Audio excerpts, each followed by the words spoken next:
moderating this particular webinar talk. And he's one of the leading surgical oncologists of India. And he's been practicing, he's head of surgery at Fortis Hospital and director of Max Cancer Clinic. So over to you, Dr. Nayak, and welcome everyone for the webinar. Thank you, Hitesh.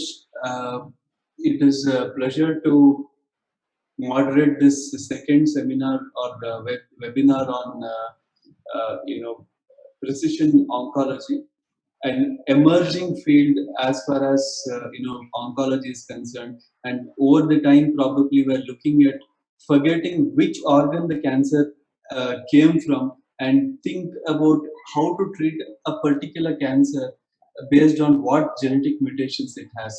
So if we are moving towards it, and that is what is making it more and more precise and more patient oriented and or cancer oriented.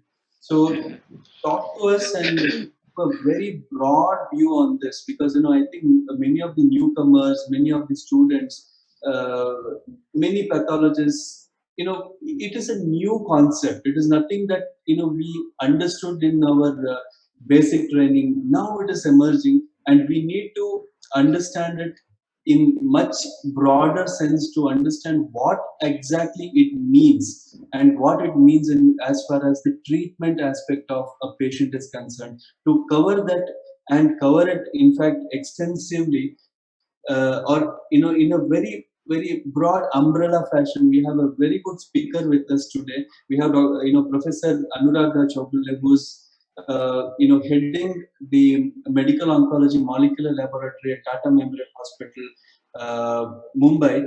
She has extensive experience in this particular field. She has published many articles on the molecular biological aspects of oncology, and she would be sharing her experience and giving us a very broad knowledge. I believe this will be very useful for all the juniors as well as seniors, and we will all, including me, I'll also learn a lot of things from her today. So let me hand it over to her. Madam, it's for you. Hello everyone. Thank you, Dr. Nayak, for a very warm introduction. And I would also like to thank Dr. Forbes Care Hitesh Goswami, who has given me this opportunity of this webinar. So today's topic is on somatic DNA mutations in targeted therapies of solid tumors. I'll be just giving an overview of this because it's a very vast topic. As you all know, there is a totally a paradigm shift happening in the field of oncology, that is from chemotherapy to targeted therapy. And so we will be discussing especially on the establishment of these targeted therapies in the solid tumors. So what are these somatic mutations and how they are different from the germline variants? These somatic mutations occur in any of the cells of the body except the germ cells, and they undergo through various mutational process like DNA replication, genotoxin, DNA repair deficiency, and DNA editing. And after this mutational process, these somatic mutations form some small mutations, some structural variants, some copy number variants, and under which comes the single nucleotide variants, indels, translocations, inversions, loss of heterozygosity, and gain of. So, what exactly are the somatic mutations totally oncogenic?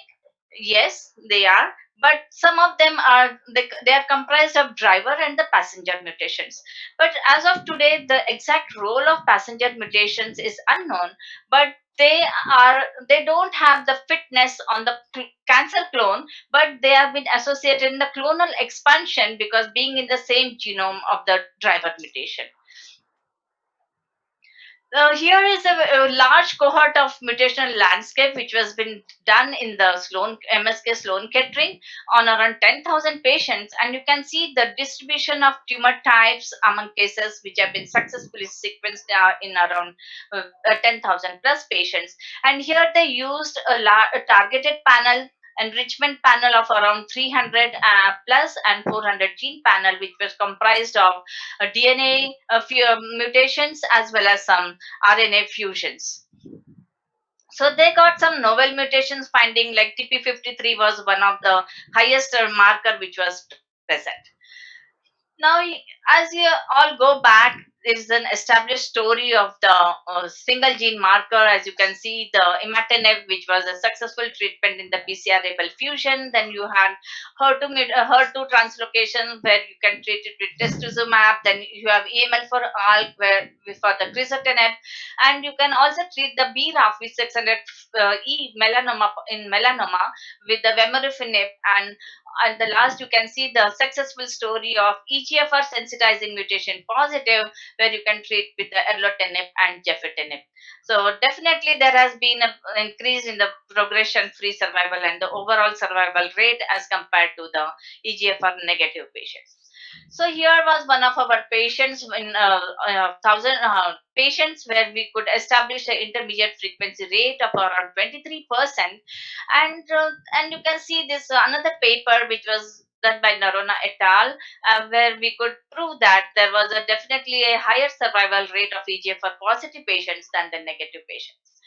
The but there were some exon 19 and 21 sensitizing mutation positive patients where they did not respond to the treatment. So when we look back for the KRAS mutation, they were positive for this, which are supposed to be the bad prognostic marker. So it's instead of doing a single gene marker, now the time has come to do a molecular profiling, because at a glance you can have all the markers which are the druggable, which can be predictive, which can be prognostic, and it becomes very much easier for the patients and as well for the clinician to decide the treatment regimen. As you all know, the oncology is, it acts like a whack-a-mole, because there are several signal transduction pathways like RAS-RAF pathway, PI3K pathways, some JAK kinase pathways. So once if you stop the one, if you target one of the pathways, there are likely to have another pathway emerging out. So there is a need for a molecular profiling for the comprehensive with a comprehensive panel, and this is can be done nothing but by the next generation sequencing, which can give you at a glance the personalized, predictive, and the preventive target biomarkers. So, what are the different modes of targeting somatic mutations? As you can see over here, at the extracellular level as well as at the intracellular level.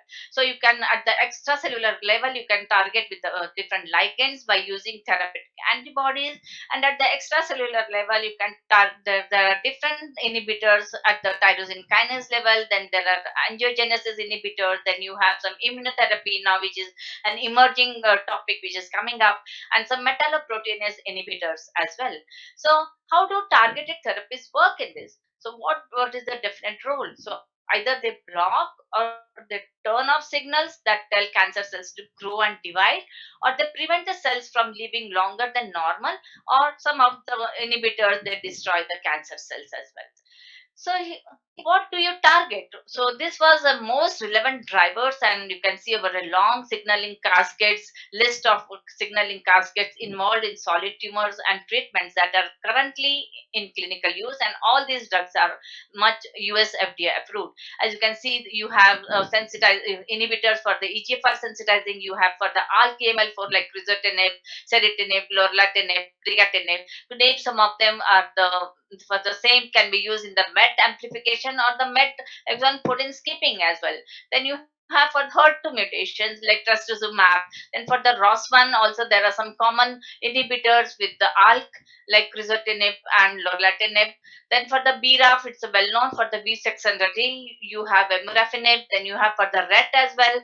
Now you can have the inhibitors like cabozantinib, alicitinib, apatinib, and all ponatinib. Then you have the emerging inhibitors for the NTRK1, then for PIK3CA, MEK1, and for the right now they are in the phase 1, phase 2, phase 3, and some of them are approved with the FDA approval. So it is a consideration for the oncologist who is sitting in the clinic. Okay, how do I select the samples? whether am I ordering the right test, which panel is available, whether I have for the specific variants which I'm interested in, which are the samples to be sent, like whether for the FFP or for the liquid biopsy or for the fresh frozen, and are there any limitations for the bioinformatic analysis where I'm sending the samples, and really with this NGS reports which I get, do I understand the content of it, because it has to be really with the short and sweet so that the patients as well as the clinicians can understand the report in a very perfect manner. And finally, so what exactly are the challenges met with this genomic reporting? As you can see, there is some of them are the competing audiences, then and reporting of the genomic changes like with variant allele frequency, copy number variation, fusions, transcripts differ lab to lab. So what level of evidence should be used for the clinical recommendations? So for this, we need to have a consensus on this. But there are some guidelines which have been set by the CAP accredited, and with the EMQN labs. So the clinicians has to see the samples which they are sending. They are they the enable accredited or the CAP accredited to have a perfect report? So the CAP guidelines have set some tier 1, tier 2, tier 3, and tier 4 regimens to understand the variants what we get and whether are they been approached by the targeted therapy.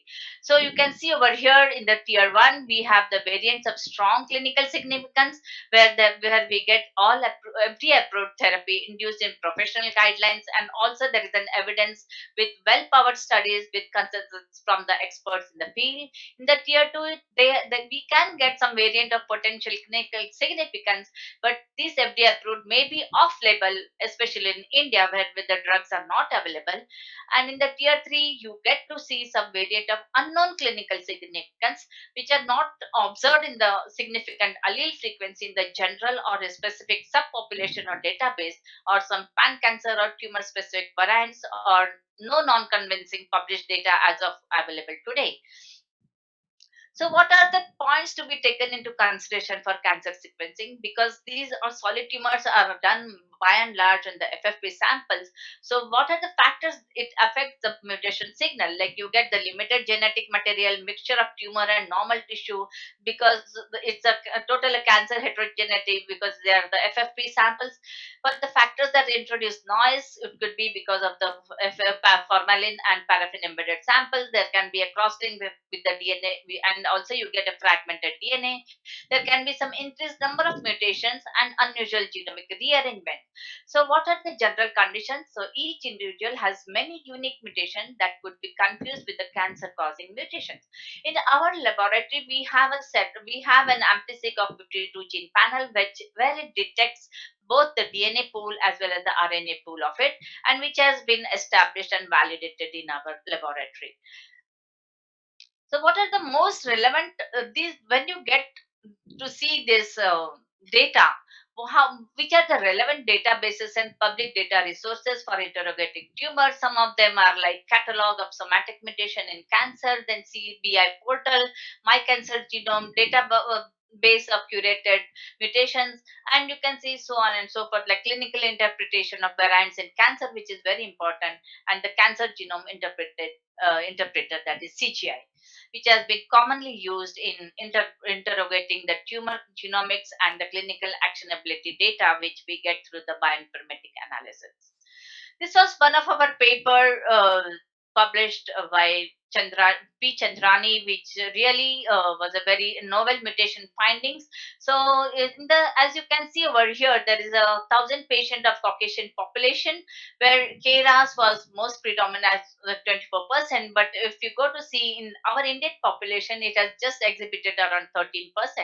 The novel finding was of the FGFR3, which was not to be seen in the Caucasian population, which was around 5.5% in the lung cancer patient. So this potentially oncogenic novel FGFR3 mutation are the candidates for the validation by the functional assays, and which was very well done, and it can be treated, and it has a targeted therapy for the same.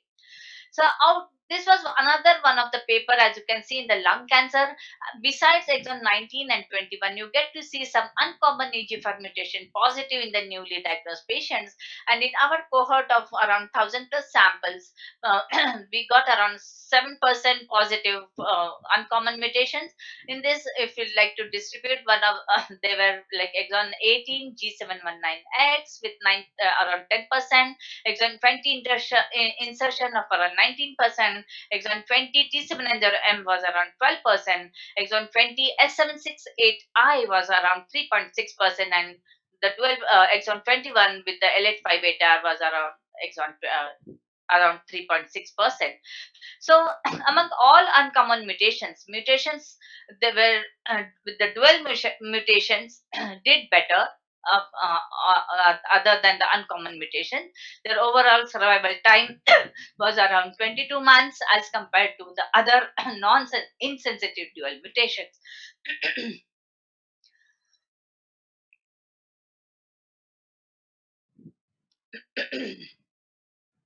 The advantage of NGS performance is that apart from the routine mutations of fusions of ALK, RET, and ROS, you can get to see some gene rearrangement with 36 partner gene fusions, and you can also get to see some more than 100 multiple fusion breakpoints, which are unlikely to be get detected by IHC and FISH. So, in the era of this precision medicine or the genomic profiling, you can see that the WHO classification may come across with some differentiation marked between the adenocarcinoma and the squamous cell carcinoma. There has been NCCN guidelines. The latest version is of 2019, where they have set some parameters like what are the biomarkers to be studied in the lung cancer, like in adenocarcinoma. If it is a adenocarcinoma patient, you need to do some EGFR, ALK, ROS1, BRAF, PDL1. As in the lung cancer, tissue is an issue, so we need to use it in a very representative way so that there is no wastage of it. So all these markers should be done upfront itself. If it is a squamous cell carcinoma, we need to also look, and with the never smokers, we need to look for EGFR mutations. Apart from ALK testing, we also need to consider ROS1 BRAF testing in small biopsy specimen or mixed histology. So if you go to see, these are the testing results, which you can see the molecular testing of adenocarcinoma, like EGFR positive, ALK, ROS, BRAF, PDL1 positive. PDL1 can be seen around more than 50%, and EGFR ALK negative or unknown. There can be a negative of this. So similarly, with the molecular testing in the squamous cell also shows the same. Now, as I mentioned earlier, tissue is an issue in the lung. So you can also do a liquid biopsy as another alternative, because liquid biopsy is a true representative of the tumor, because solid tumor is a totally of tumoral heterogeneity and it can affect the tissue while testing the various markers. So we need to look for this separation extraction of the cell-free DNA, and it has to be done within the 2 hours because the half-life of it is very short. And we also, when we are performing the liquid biopsy testing, and we need to see that whether really are we looking for the ctDNA or are we looking for the cell-free DNA, because they differentiate between with the size, like you have the ctDNA with 134 to 142 base pair size as compared to the cfDNA, which is of around 165 base pair size. So, what are the genetic mutation testing in lung cancer and liquid biopsy when it has to be done? So, these are the criteria set by the NCCN guidelines. When a patient initially presents with the advanced lung tissue biopsy not feasible for EGFR mutation testing, blood can be drawn. Then you can look for the serial monitoring response once a patient progresses on EGFR TKI therapy for the T790M mutation testing. And also you can look for the genomic profiling of biomarkers like EGFR, KRAS, BRAF, PIK3CA, and ALK, Red Cross. Now you have several panels like Guardian panel, which has been very much established, and you can have a whole around 150 gene panel marker in the liquid biopsy. So even the ASCO 2016 has established that liquid biopsy may help guide treatment for the treatment decision for the patients with the advanced solid tumors where there is a tissue is an issue, or there are not possible for the repeat biopsy, and if or the tissue is very small, or the depending upon the size of it as well. This was one of our paper where we did around 130 plus samples where we validated for the liquid biopsy with the cell-free DNA, with the plasma cell-free DNA, with the FFP samples in concordance. So we found around 96% sensitivity and specificity in these patients. It's not that only the plasma cell-free DNA should be used, because in the metastatic lung cancer patients, metastatic brains, you can also use some other body fluids besides the plasma cell, and you can see over here, this is a small representative one where you can see along with there was a high 100% concordance with the FFP samples, but you can also see that the T790M mutation was very much detected earlier in the rather than the peripheral blood. So they have shown other body fluids have shown a very high sensitivity rather than the plasma cfDNA.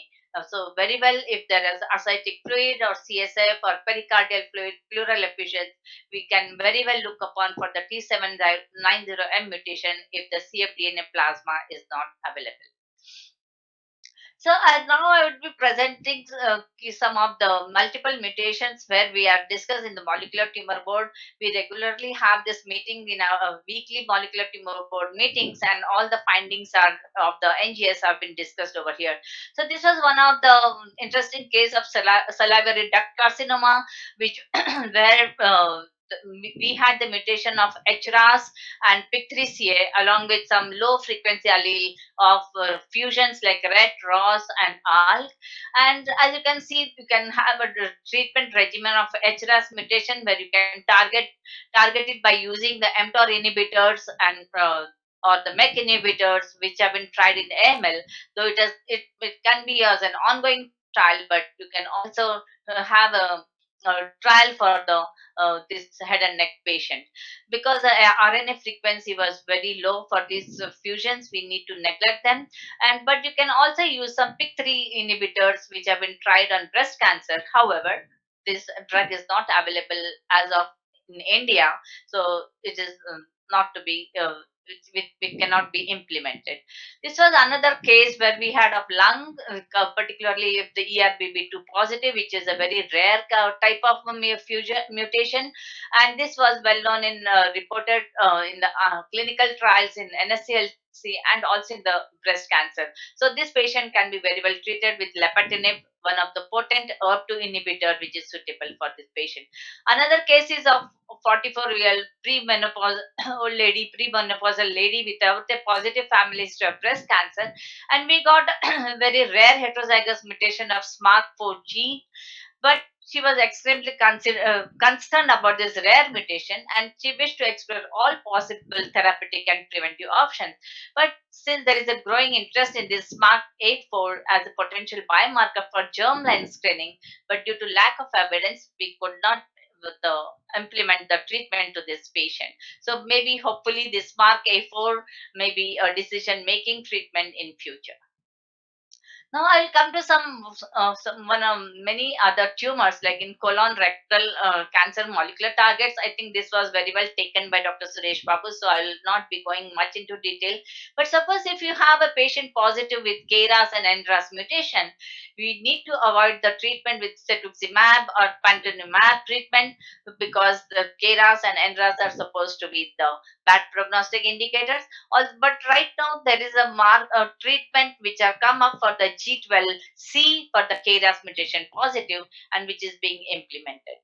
Suppose if you have a BRAF 600E positive, the treatment for the cetuximab is not recommended unless you have a treatment for the BRAF inhibitor along with vemurafenib. So you need to treat the patient along with the cetuximab uh, as well for the vemurafenib, which is the BRAF inhibitor for it. In the pancreatic cancer, which are mostly the germline cancers, you get to see the BRCA1 and BRCA2 mutation, which can either be somatic and germline. So now you get to see some PARP inhibitors, which have become a standard of practice, especially with the olaparib in BRCA mutated patients is an option. But however, you cannot treat the patient with the PARP inhibitors if there is a metastatic cancer patient which has not progressed after first line platinum therapy based chemotherapy. Another one is that we can come upon is the prostate cancer molecular targets, where you get to see BRCA1 and BRCA2. This another germline mutation which can be also treated with PARP.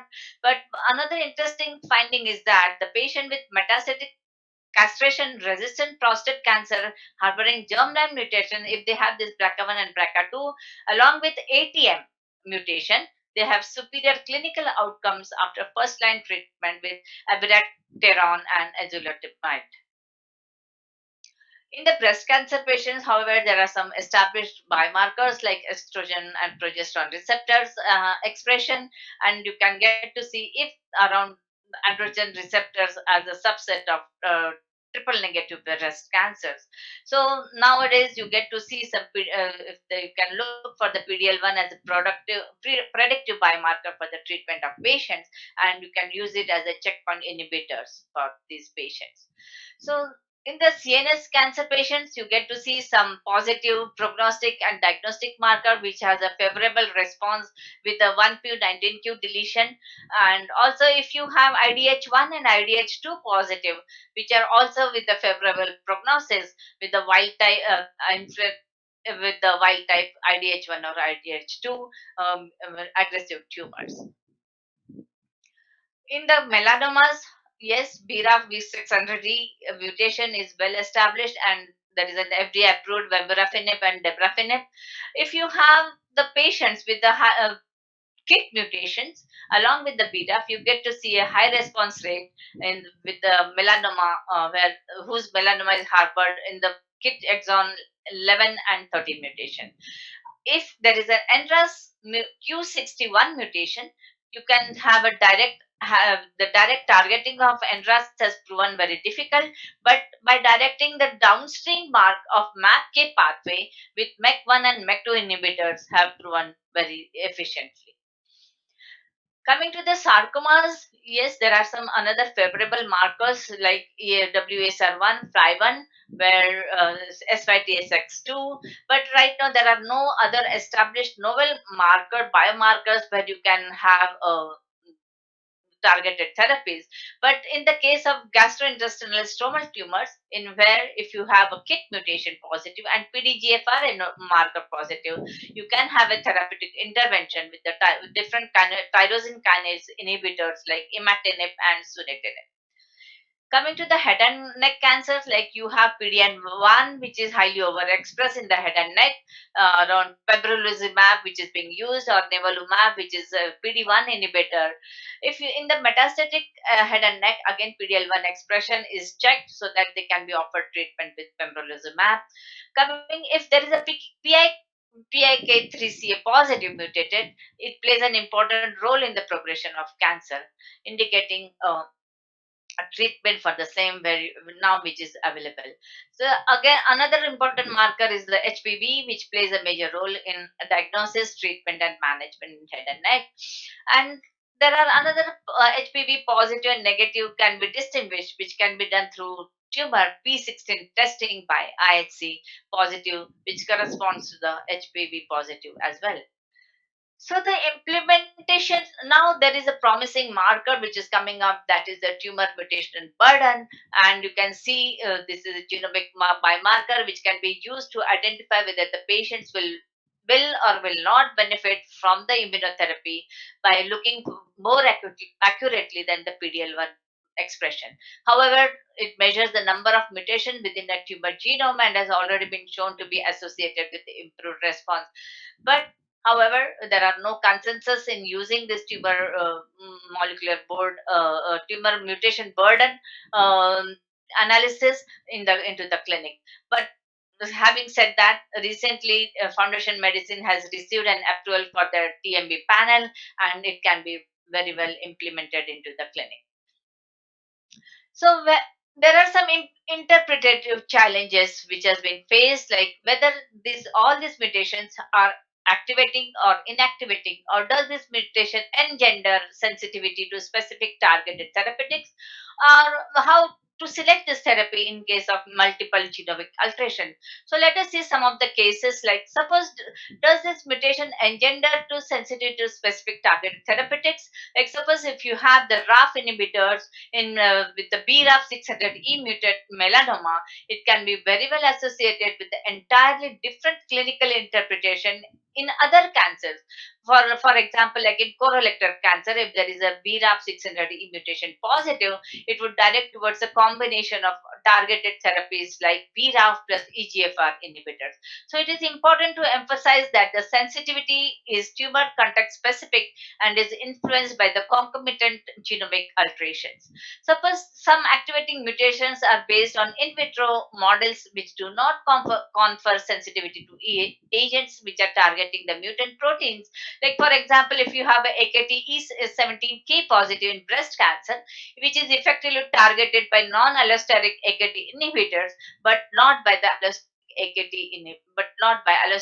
AKT inhibitors.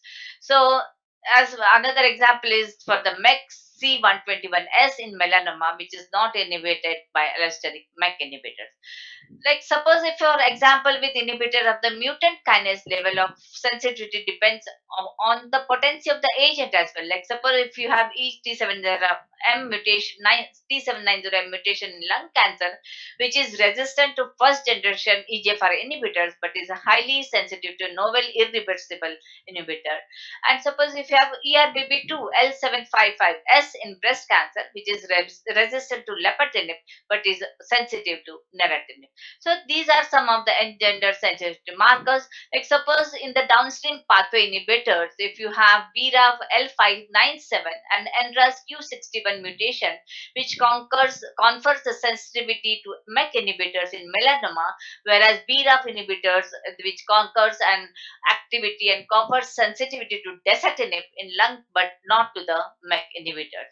There are some rare variants in oncology. There is no definitive preclinical or clinical data to suggest insensitivity or resistance to targeted therapy. Like suppose if you have activating PDGFR mutation in the tyrosine kinase domain, it renders tumors susceptible to the PDGFR inhibitors in GI stromal tumors, but the sensitivity of these novel variants in the transmembrane domain of the gene is still currently unknown. Then how to select therapy in case of multiple genomic alterations? Like finding of the concomitant genomic alteration in tumor sample collected before systemic therapy, or during the implications if you have the setting of BRAF V600E mutant melanoma or NF1 loss, which predicts the resistance to the single agent BRAF inhibitor. If you have the identification of BRAF and MEKP124S in melanoma, which is another is very much favorable to the BRAF inhibitors. As coming to the KRAS mutant in lung cancer, loss of function of STK11 mutation present engenders the resistance, the combination of MEK inhibitors and docetaxel. So these are some of how to select the therapy in case of multiple genomic alterations. Like in relapse samples after the targeted therapies, identification of the acquired genomic alterations may be linked to the resistant mechanism, and they help to define this EGFR mutant lung cancer progressing to erlotinib. The finding of MET amplification directs to the combination therapy with EGFR and MET blockades. And then we need to prioritize the therapy in the setting of multiple targeted alteration, which is not a straightforward decision. So in pancreatic cancer as well, when both targeted drugs are still in early phase of clinical development, like activating of KRAS G12D mutation, the targeted downstream in the by downstream PI3K pathway, these MEK inhibitors often exist with the CDKN2 a loss of function mutation, which may theoretically predict sensitivity to the CDK inhibitors. In case of prostate cancer, if there is a PTEN deletion, which directs to the PI3K, another inhibitors, and also the coexistence of this BRCA2 loss supports the use of PARP inhibitor. So, is this an activating or inactivating mutation? Some of the examples are of FGFR2, FGFR2 N54 and K in endometrial cancer, and right now they are still unknowns whether they are activating or non-activating, inactivating patient. So for me, the take-home message is that if you are having an established molecular lab and if you are performing the NGS, there is a need for the molecular tumor board meetings. It should be stringently implemented because the large amount of data generated by high throughput assays and strain of the turnaround time drives the need for the prioritization strategies for the identification reporting of the clinical significant genetic variants.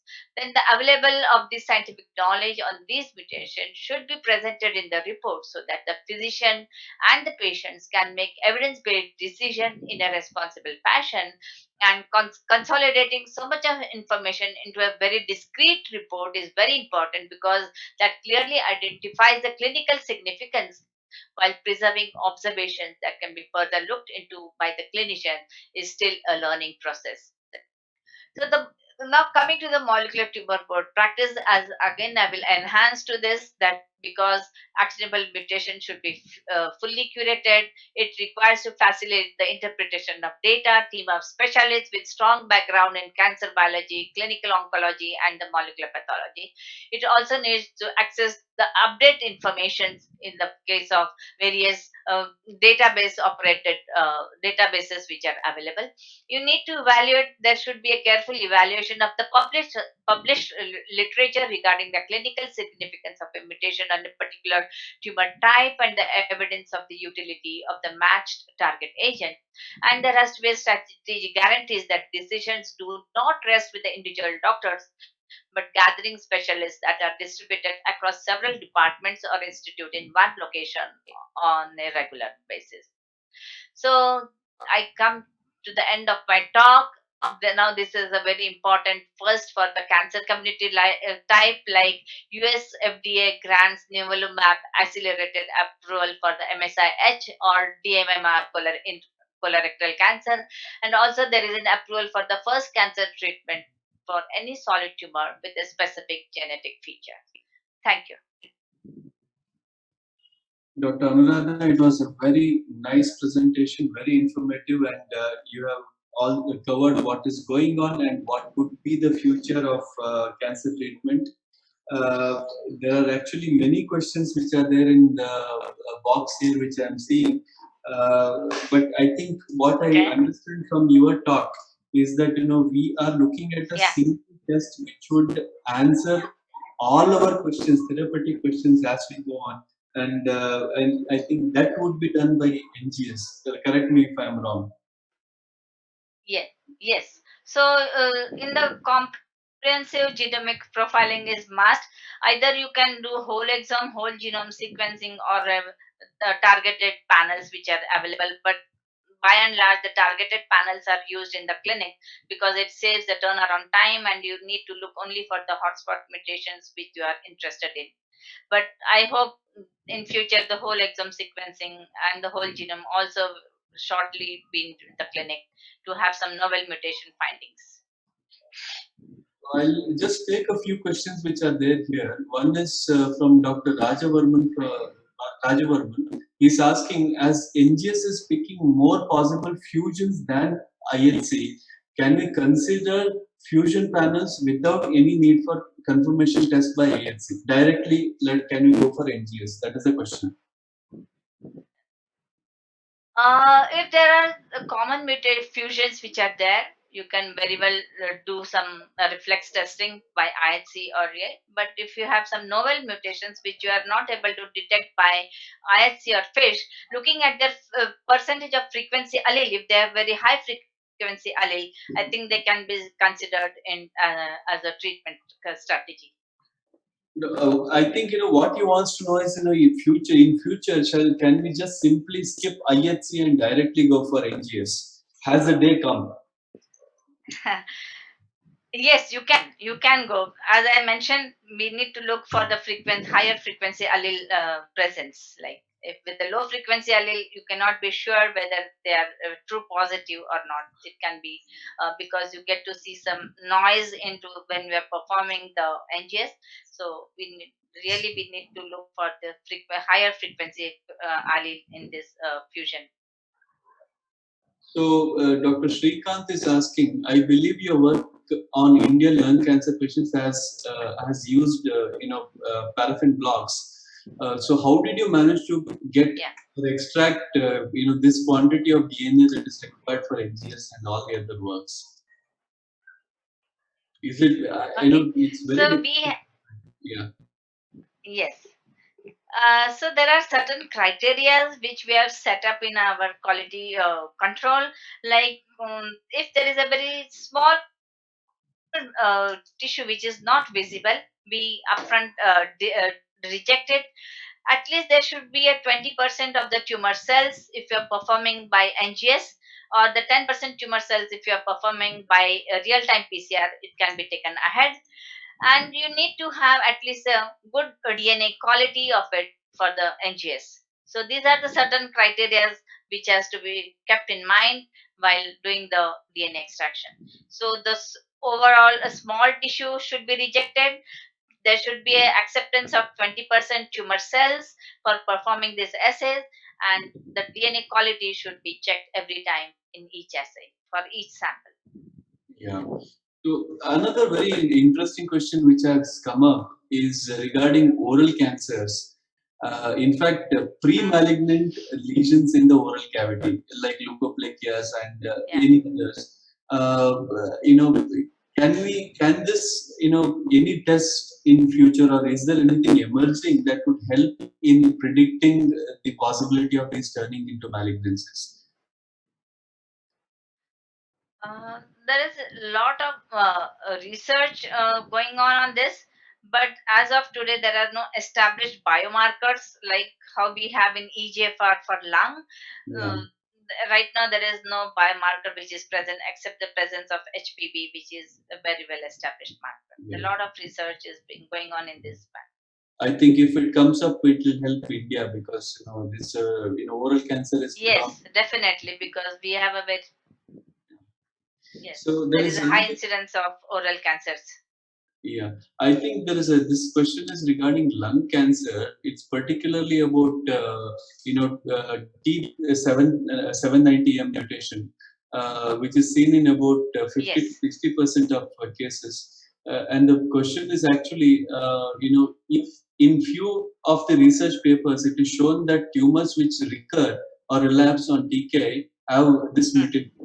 So is this how important is this? Is this showing tumor resistance, or how is the? Yeah.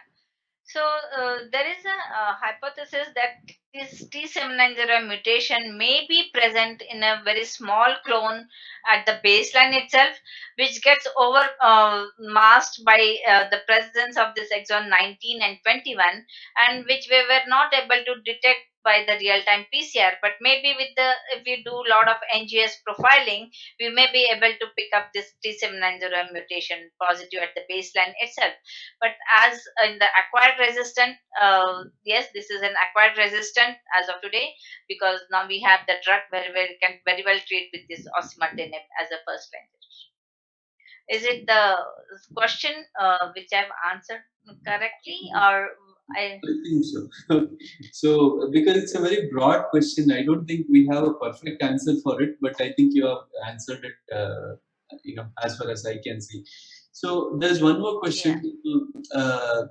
Actually, I'll rephrase that. Dr. Rohan Shetty has asked. So basically, what percentage of cases do you do, whole genome or whole exome analysis? How often do you do it, and percentage of patients? How often? No, right now we are only doing targeted panels into the clinic, and whole genome and whole exome sequencing are still in as a research base, but not into the clinic.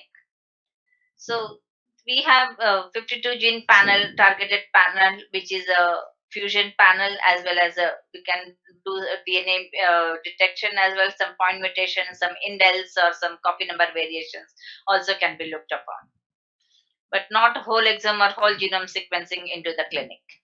And as I understand, right across as well in India, I have not seen any whole exome, whole genome sequencing coming into the clinic. For that matter, even Foundation DX, they have a very large panel of around 300 plus for the various solid tumors. Okay. So there's this question regarding, is there a difference between what West is reporting when you compare it to the Indian patients? Are we seeing any difference? Like we saw in lung cancer, we had a difference in the Yes. response to this one, but is there a significant difference which we are seeing in other cancers? Yeah, even if for that matter, the KRAS mutation, the KRAS has shown a very low percentage positive rather than the Caucasian population, and I can vouch on not other any other biomarker, but only with this KRAS and EGFR mutation positive, where there's shown a lot of difference Yeah. between the two Caucasian and the Asian population. I see a few other general questions like how useful is exome NGS sequencing for patient as far as clinical Yeah. guide is concerned. I think you covered it. If there is anything else you want to add to that, you could add, because there's a question on that. In a sense, how much is it Yes. the scenario today?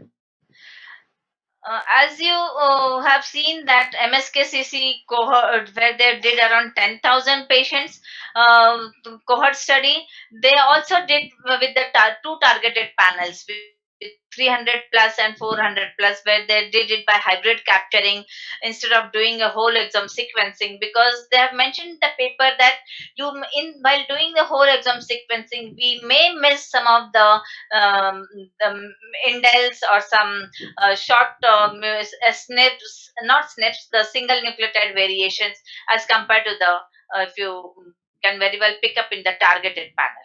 So in this large 10,000 patients also, they don't promote for whole exome sequencing, but they promote for the targeted sequencing. Again, I say into the clinic. So they've got very good novel findings. So I think one should go through that paper, which has really is an eye opener for us who are doing the NGS. Okay. And there is one question on TNB.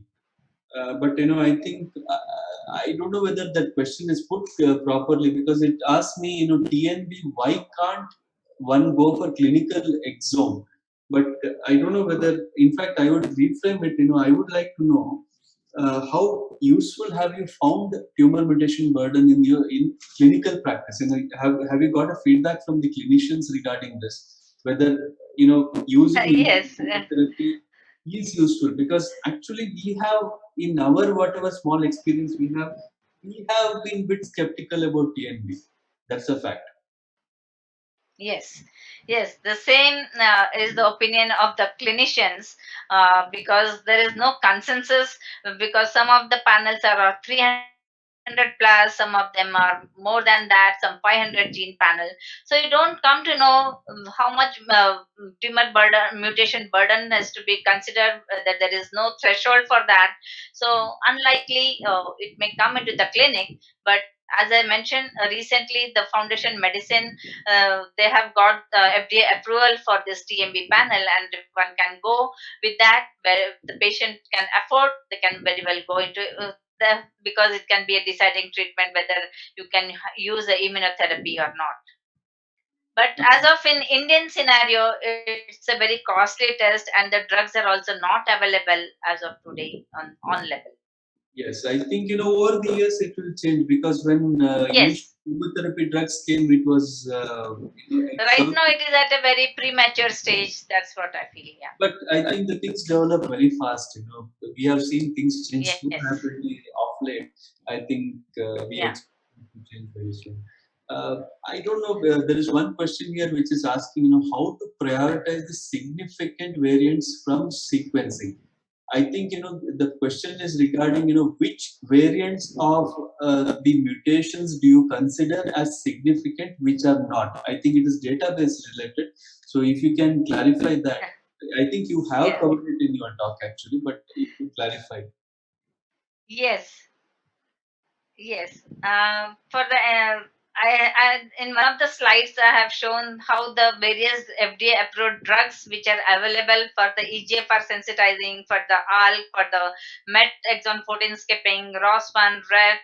So there are various druggable markers, and you can prioritize according to your requirement. There is I, a whole regime of targeted therapies which are available for the different biomarkers. You can prioritize. how have you arrived at 52 gene-based targeted panel? Can you elaborate Huh. briefly? That's one question which is there. Dr. Suma from, I think she's. So it is an amplisig. Okay, this is an amplisig panel, focus panel, where they have their own protocol, and which we are being implementing in our year with the. It is a amplification based and not the hybrid capture based.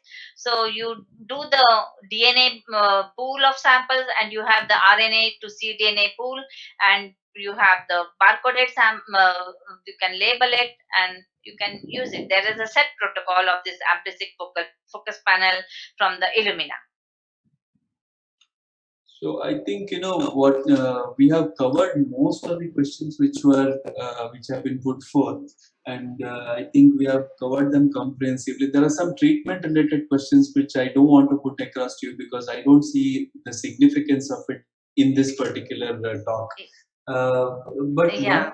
one question So which as I mentioned that, uh as I mentioned, some of the drugs which can be favorable for the lung cancer or for the breast cancer, but which may not be favorable for the other cancers as well. So you need to look for which are the predictive and the prognostic biomarkers also present in your comprehensive profile.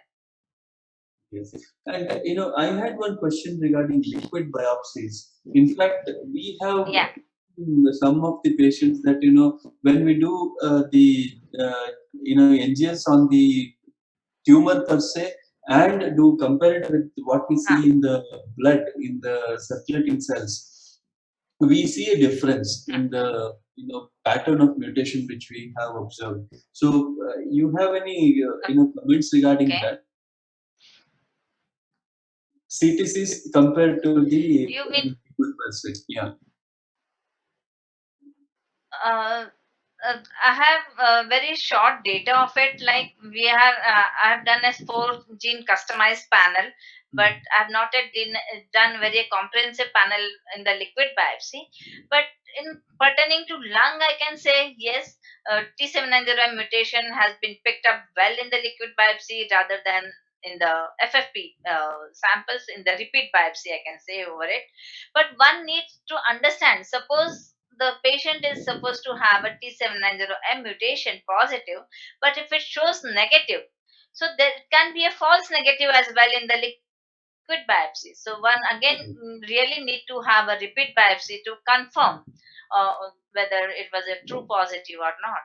Yes, it could explain tumor heterogeneity also. So, Yes, yes. no. Yeah. The liquid biopsy is supposed to be a true representative of the tumor heterogeneity, because you get to see the mixed population in the FFP sample. Yes. Yeah. Liquid biopsy, of course, when you're doing the liquid biopsy, one has to be very careful whether the extracted cfDNA is of the same base pair size or not, whether there is a you should look for the contamination of DNA, like which is likely to happen. So one has to look for the base pair size which is available in your sample, whether it is at minimum of 164 base pair size of the cfDNA. So because the circulating tumor DNA is around 134 to 145 base pair size, but also there will be some cell-free DNA. So the base pair size what you have extracted should not go beyond 200 base pair size. So which could be likely of the DNA contamination from the your white cells, or what you can say the germline cells. So I think, yeah, we have covered everything in fact in detail. Dr. Anuradha, it was a very, very interesting talk and very informative. I thank you for this. I think many of our students and all of us who attended this have benefited. Thank you very much. I hand over to Hitesh for concluding this. But if any of you are interested in contacting Dr. Anuradha for more details, she's available on LinkedIn also. You said you shared your email ID as well, isn't it? So you could communicate with Yes, her, yes. and in fact, she is quite helpful for you in developing your program if you have genetic programs coming up. And thank you very much. And in fact, one thing I would like for the EGFR mutation test is our totally homebrew assays which we developed, so which was a very economical for the single gene EGFR testing. Okay. Yeah. Thank you, Dr. Nayak. Thank you very much for moderating the session and making it so engaging and interactive. Thank you, Dr. Anuradha. I think considering the vastness of this topic and the way you have covered it in 45 minutes, the length and breadth of it is really commendable. And I think all of us got a great opportunity to learn so many new things from you. Thank you very much, and we really appreciate you taking time out for this webinar. And as Dr. Nayak said that Dr. Anuradha could be reached, her email ID is anuanu.c1112@gmail.com. I'll repeat again. It's anu.c1112@gmail.com. And thank you again, and thank you so much, and have a good night. Okay. Thank you so much. Thanks a lot. Bye bye.